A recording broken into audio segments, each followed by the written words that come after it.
Hello everyone, welcome to Mizzou Cloud DevOps YouTube channel. Today I will be talking about the 7th lab of our online learning platform for application-inspired cloud and DevOps curriculum. My name is Roshan Nirpani, and we will walk over Kubeflow as a DevOps technology where we will be looking at healthcare application use case today. So Kubeflow is a one-stop shop for building, deploying, and managing multi-step machine learning workflows. It's dedicated to making deployments of ML workflows simple, portable, and scalable.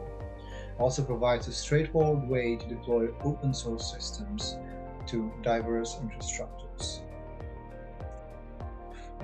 So machine learning pipelines are as depicted in this image here. Kubeflow facilitates these pipelines to be seamless, and each subsequent step takes input from the previous step. And it is scalable so that you can implement any number of models in a parallel way and get the best model to implement to a specific data set. Kubeflow resides in Kubernetes so that you can implement it on your local machine, on a cloud, or any platform that supports Kubernetes. The purpose of this lab is to learn how to deploy machine learning pipelines using Kubeflow. We're using the Amazon Web Services as the cloud platform for this learning module. And you will also build and experiment a couple of machine learning pipelines or steps. The purpose is to deploy ML systems to various environments for development, testing, and production level serving. The topics this video is going to cover is installing of Kubeflow on an EC2 server based off of Amazon Web Services and configuring Kubeflow in that instance. The basic concepts of Kubeflow pipelines, and deployment of an example pipeline, which is a simple addition calculation of a summation of, let's say, two numbers. And then at the end, we are going to deploy the use case application with the health informatics, which is a smart scheduling application.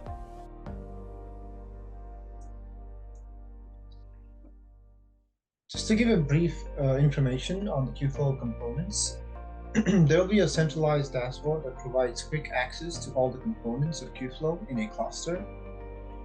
You can use Jupyter notebooks for interactive data science and experimentation with ML workflows. The pipelines will be for building, deploying, and managing different steps in ML workflows based on Docker containers. And also several other components that could be used to build ML training, hyperparameter tuning, and serving workloads across multiple platforms, which are most likely out of the scope. But there are a lot of other ways that you can use Kubeflow. Let's talk a little bit about the use case application. Like I mentioned, it's a health informatics application, which is a health clinic consultation derivation based off of machine learning. So health clinic consultation length basically is affected by patients who either do not show up for an appointment or have high variance in their visiting time. The use case application predicts the consultation length by accounting for its semi-continuous nature, that is either 0 in case of no-shows and positive otherwise. The application identifies important features for predicting no-shows and zero consultation length, non-zero consultation length, and assesses the impact of integrating the ML-based prediction with the application appointment scheduling system to provide a more smart scheduling pipeline. So this application uses CRISP-DM, which is cross-industry standard process for determining a methodology to predict consultation length. It's a structured approach for planning, developing, and evaluating and executing data analytics tasks. The predictive model could be integrated into the clinical decision support system to automate the task of estimating the different times.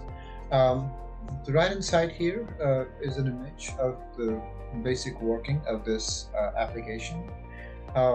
Whenever a patient requests some information, the scheduler, based on information on that patient's data related to the health and also otherwise, such as appointments and everything, will be fed into the classification model, which will basically use that data to result in the prediction of how to schedule, basically. The end result of our pipeline is going to be a pipeline that you see at the left here. Basically includes a lot of different steps in ML, such as selection of features, pre-processing, classification, train data, and also testing of the data, and basically compares multiple classifiers to get the best working in terms of accuracy in order to get the results for our smart scheduling. And the screenshot at the right shows input and output of the pipeline steps, which includes schedule generated, if there are any double booked slots, and also if there are some deferred patients, as you can see here. So that was a brief introduction on the Kubeflow using the healthcare informatics application.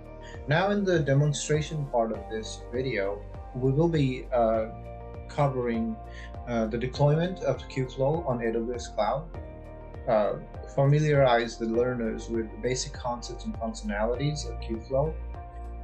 Then we will perform a deployment of simple example pipeline. Like I mentioned, that would be of a summation calculation of some given numbers. And then we'll move on to our use case application of deploying health informatics use case application of smart scheduling in Kubeflow cluster. If you have not already, you can access the lab instructions at Mizzou Cloud DevOps.net. And again, the lab module is number 7. Now let's move on to the demonstration. This demonstration will cover from chapter 2 to chapter 5 of the lab instruction that we provided in the portal. The first 2 chapters will basically give you some introduction on the different technologies and cloud that we're using. Let's jump right into forming the ML pipeline. So once you log into your AWS console, you'll land something like this. If you've already explored AWS Marketplace subscriptions, should be showing here in your recently visited items. If not, then you can just go here and search for Marketplace and pick the AWS Marketplace subscriptions. And from there, here you can see there is Discover Products, and might have been at the state where there's just this hamburger. You'll have to click on that to navigate to the Discover Products. From there, you can search for MiniKF. And when you see this, just click on that MiniKF link and continue to subscribe. So all these steps are properly listed in the lab instruction that we have, so you can follow that. Then hit continue to configuration. From here, leave everything as default, say continue to launch. When you land in this page, under the choose action, go and say launch through EC2, and hit launch. It should take you to creation of a EC2 instance, which will look something similar to how you see here. In the name and tags, give it some name, maybe your name, right? So I'm going to use my preferred username here, and also say Kubeflow. Again, this doesn't necessarily need to be specific to any name, so you can give any name that you want. By default, this page should point to the M5 2x large. This is what we're going to use. In the key pair, if you already have a key pair which allows all the which you have in your system that you can use to log into the EC2 instance, you can use that. If not, you can hit create new key pair, and from there you can give a certain name. Let's say key pair mini KF, for example. And then there are two different formats. If you have PuTTY installed in your Windows machine, and you would prefer using that, you can download the .ppk file.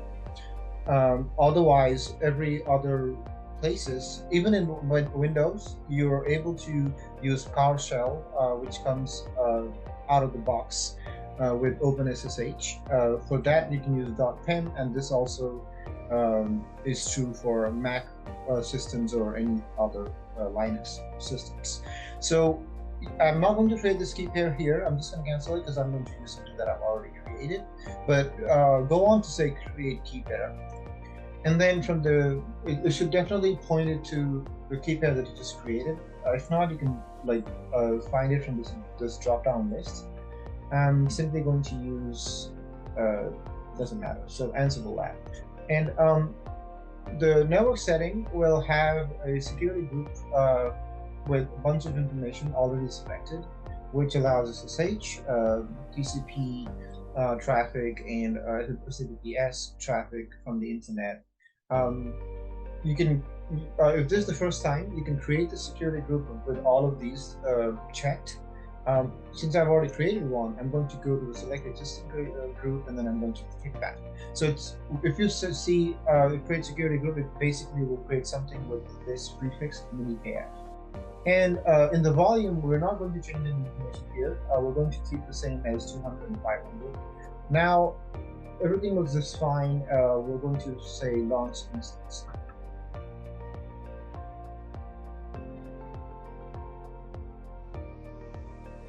Okay, if you see this success, it means your instance has already been initiated. I'm going to go back to my instances, or I'll just click on this instance, and then it will point to the one that I just created, where I can click on this blue link under the instance ID, which will take me to this instance. So once I do that, I'll have all the information related to this instance, such as the public IP address and DNS, and whether or not the instance is running. And those are basic information that it's good to know about, basically. So once this happens, you're going to hit connect. So it just spawned this instance, so I'm not very sure if this is going to work already, but give it like a minute, and once you have that, initialization process completed for this instance, you should be able to SSH into this.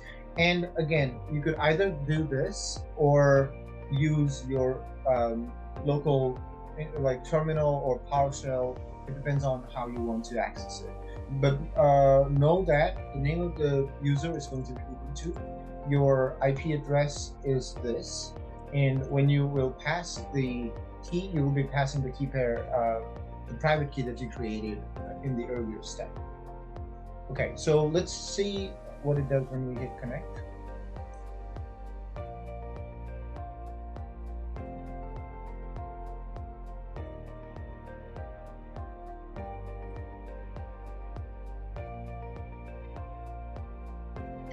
So once you connect, it should land on something like this. So this is an instance that I've already created initially, because we're going to use some. We're going to have to spare some time to download minikf and everything. So once you land in this page, all you're going to do is type in minikf. And if this is the first time that you're running this, it will take about 15 to 20 minutes to install all the related dependencies. And once you've already done that, it will give you a page which kind of looks like this. So here, and again, don't expect to see this right away, because it will take some time to load some dependencies. I'm using an already prepare instance to save the time. So from here, you can see that you could log into MinKF using this link, and then there is this credentials, right? So also know that you would want to not use the Control-C, which is a hotkey for copy. If you do that, it might take you out of this because this is a console, and most of the runs or let's say commands that you are running in the console get canceled when you press Control-C. So please avoid doing Control-C. I would suggest selecting this and then right-clicking to say copy. Now let's go and create, or like go to this link. Okay. So basically, when you do that, I've already created this, so it already had me logged in. But if I say login, you should be able to see something like this. So mostly some of the computers, like some of the web browsers, such as Google Chrome, will not allow any link that is not secure in terms of like there is no SSL certificate. So if we look into the one that we initially created here, which is this one here, and I am pretty sure if I try to connect here, I should be able to connect now. And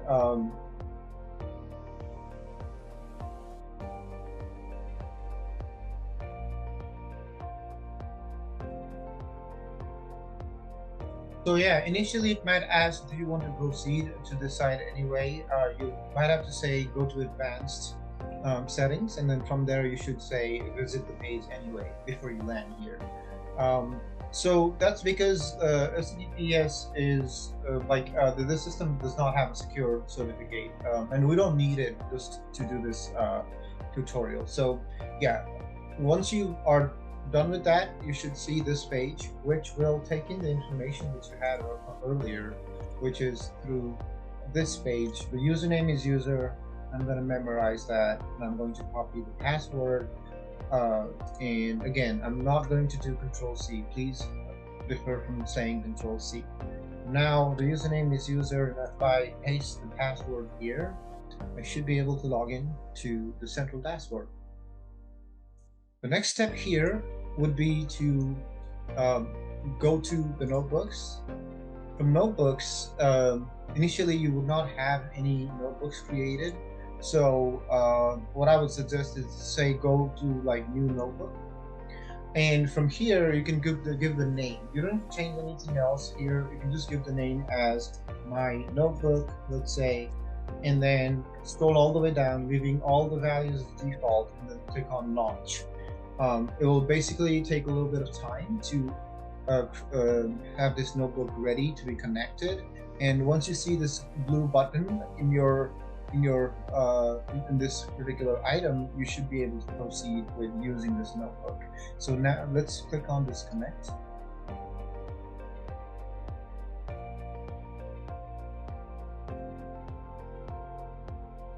Okay, now let's move on to the Chapter 4 from demo application. From there, we're going to first of all install related information that is with this ML pipeline, and then move forward with the other step. This is the 4.1 subsection from the Chapter 4. And once you do this, let's run it. So it should take some time to download all the dependencies here, like you can see here. And yeah, let's let this run for a bit. Okay, it successfully built everything that is needed for us to use. Now go ahead and then comment this guy out, because I've already installed the related things. I don't want to keep on doing it time and again, so let's just do that, right? So now let's move on to the next step. So the next step will be to copy the information from the portal to paste it here. So here's the deal. So it will basically define a function which adds two numbers, and then it will basically assign it to a certain container, And when we run this, we should be able to specify everything that we need. And like if you need some more explanation on this code, it will definitely be good that you go through the explanation in the lab instructions. Now let's add a new cell here.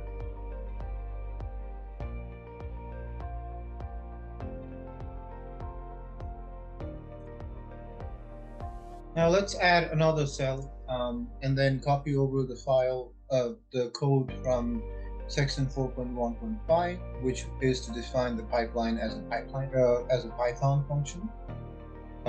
Again, these codes are available from the instruction manual. All right, so let's run this code and then also run this code.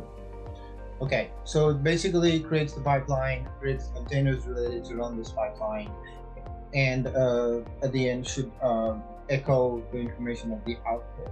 And we're going to look at that in a bit. So this pipeline is a decorator for Python functions that returns a certain pipeline. We'll take a look at it in a bit.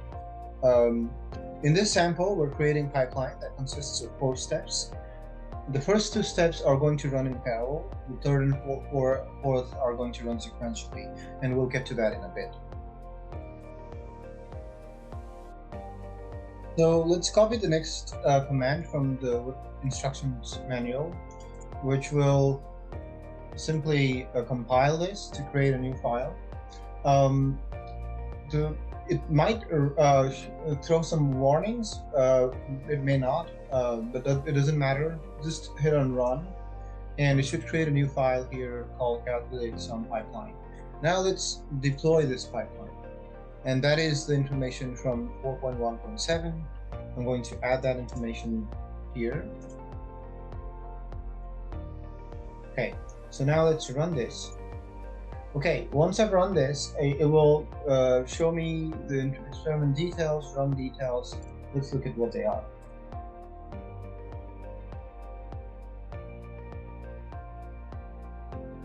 So it shows here that the status of this is still under, it's running.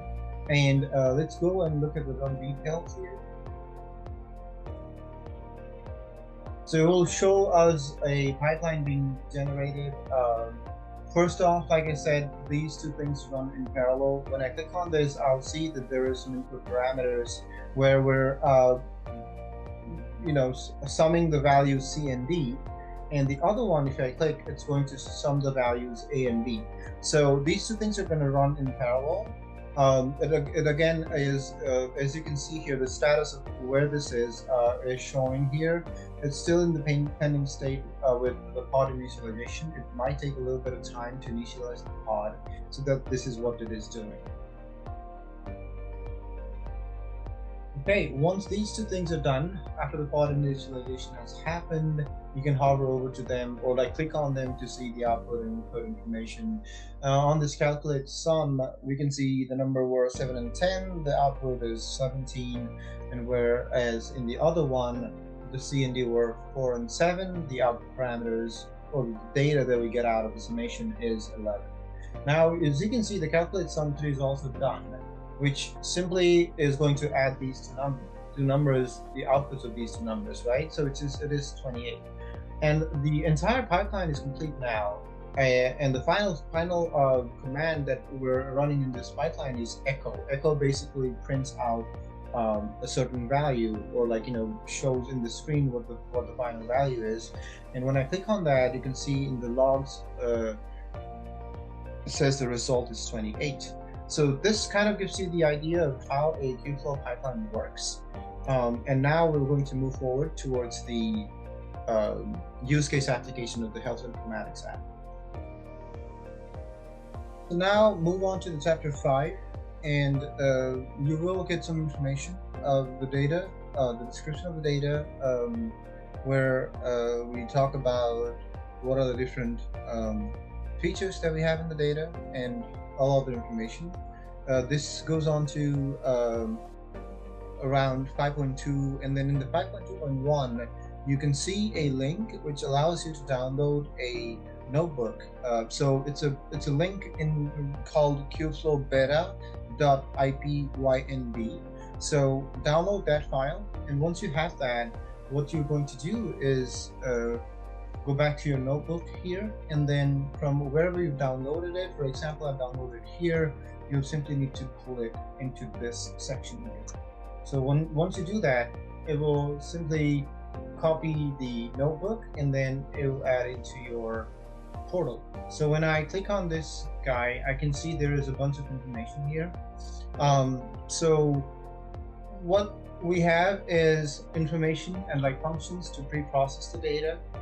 We import some of the important components and like modules and libraries that we will use in this lab, and then you will select features based on the pre-processed data and then split into different containers, such as for training and testing, and it will move on to training the classifier, and then testing the classifier, and then running the smart scheduling, where basically depending on the information or the prediction made out of the classifier is going to perform some math to give the output as whether the booking is double booked or not, if somebody's showing or not, if there are any deferred patients and stuff like that.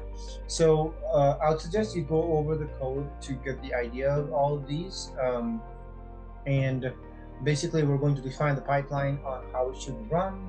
Simply initial task would be to pre-process the tasks, and then selecting the features, the training of the classifier, the testing of the classifier. Evaluation of classifier is one more component, container added, which will basically decide which one to pick out of the decision tree classifier or the random forest classifier. And the information that it takes to make that decision is the accuracy of these two different classifiers in predicting the data. And once that happens, it will simply return the important aspect of important details for us to run for the smart scheduling. So to begin with it, now let's go on and uncomment this line. So first of all, we need to install some of the related information that we are going to use here. So let's do that and run it. It will download all the information that it needs, and once it is run successfully, it's completed. So the first time we will restart because it just created a bunch of information here, added a bunch of information. Now let's just go and comment this out. We don't want to run this again. So okay, now let's move on to running every other cells. So we'll be importing information and defining the pre-process, selecting the features, then the training of the classifier and testing of the classifier, the smart scheduling. We want to get the important features, evaluation of the classifier, and then we're going to create the container operations, and we're going to define the pipeline to basically flow in a certain manner that we want to have. And there are a couple of them that run in parallel. And again, one good thing about Kubeflow is you can run two independent tasks in parallel, and every other task that it basically gets the output from the input from the input is basically the output of the previous step. It will have to be sequential. So yeah, keep on running all of these commands here, and let's compile it, creating a new file, and then basically the smart scheduling is created, and we're going to basically unzip that pipeline, and at the end we're going to create the experiment. So again, the details will show the running of the experiment from something similar to what we did earlier. Probably will say it's in the running status that we saw earlier. And then the run details will have, again, the steps that we created, right? The pipelines. Initially, it's going to pre-process in parallel, and we're going to wait on to for the pre-process to complete, and then this will sequentially flow after that.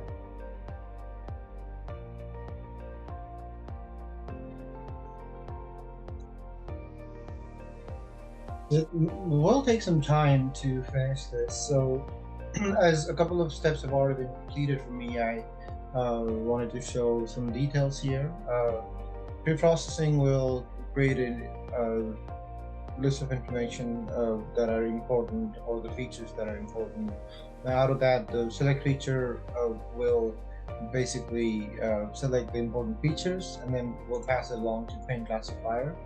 So the classifiers are two different classifiers, so they can start at the same level. So it's been run in parallel. And at the end, the test classifiers, again, are something that we don't necessarily use sequentially.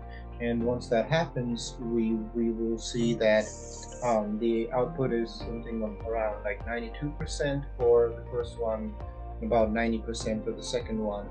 And the eval classifier will take in the one that is basically the higher value, right? And it will like give the important features as output, and then smart scheduling will basically show if there were any double book slots, the deferred patients or schedule, and the schedule that is generated based off of all the data that we had in place. So this kind of covers the pipeline for the health informatics. Now you could go back to your AWS console after you've soaked in all the information from that pipeline to go to the instance, and then you can simply terminate it. So again, this is using a heavy instance, so you would want to terminate it as soon as you're done with this lab. And this basically concludes the demonstration and the tutorial on how to do Kubeflow using Amazon Web Services. Thank you so much for listening.